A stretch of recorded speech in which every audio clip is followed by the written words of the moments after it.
আমার ডাইনাতের বামাত তুই তো সামসা তুই এনে গিয়ারস তোর আনছে কি আনাইছে এরম আন্নও কাজ করতে পারেন না, এরম আমার উস্তাদেও পাল্টু আনতে পারেন না।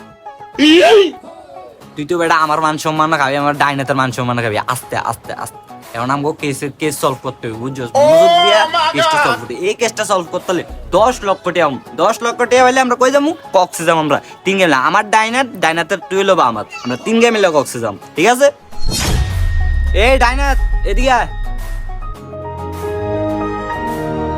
কিও এদিন সাহেব, আমি শুনলাম আপনি 10 লাখ টাকা পাইবেন বলে এই কামটা করলে আগামী 1 বছরও আপনি একটা কাম করতে পারেন না। আমার ফুটকি খাই খাও হয় এমন একটা কাম করেন ভাই, যদি আপনি 10 লাখ টাকা পান না, আপনি তো আমি করলেও ঘুরবেনি।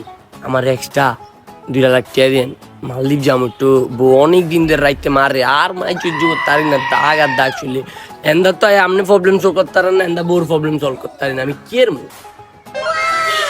আচ্ছা আচ্ছা 2 লাখ টাকা নিবি, আছে নিস। এখন আগামী 1 বছর আমরা একটা কেস সলভ করতে পারি, একটু দেরির লিগা তাড়াতাড়ি কেসটা সলভ করতে হবে।